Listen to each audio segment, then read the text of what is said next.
Getting ready to upload my to have my book uploaded for sale.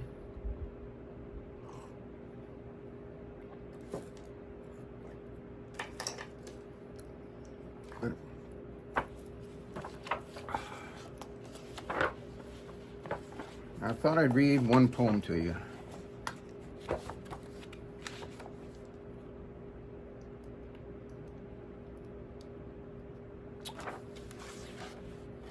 The Honored Dark Guest. The waves came splashing and yelling at me.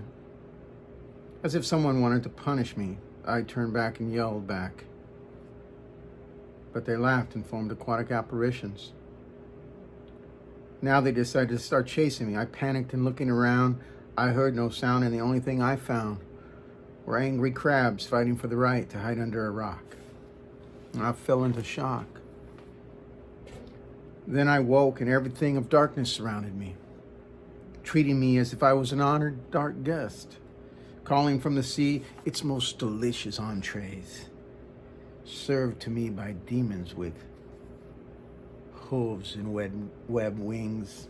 They smiled at me and I ate, stuffing myself until they disappeared. Then he appeared, wearing the second best suit of the time. He smiled and put his arm around me. "We miss you. The giants are gone." I was confused. What giants? My head was full of fog. My mind was distant and utterly incomplete. But there was a feeling of family with him, standing next to me.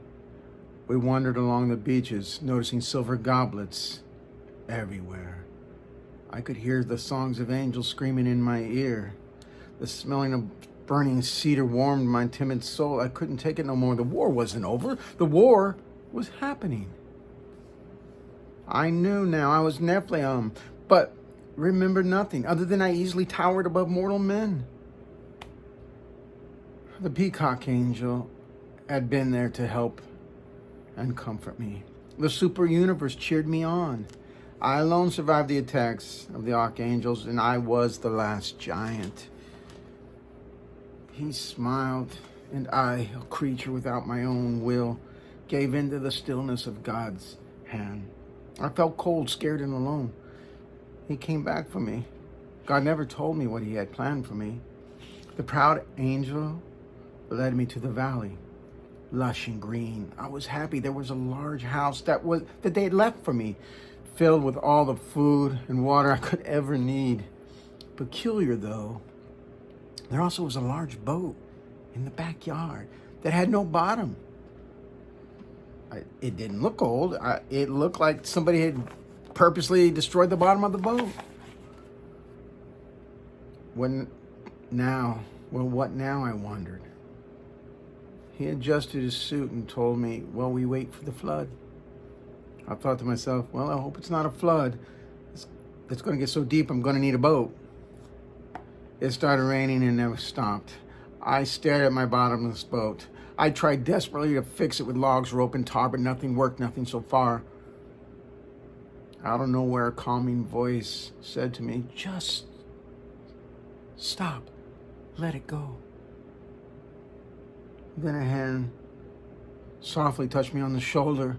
It was God, and he said to me, "Don't be afraid, grandson. It's their time now, and it's your turn to come with me.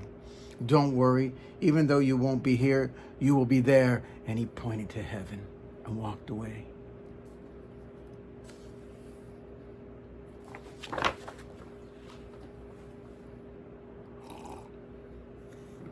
Ooh, I sipped that pretty loud.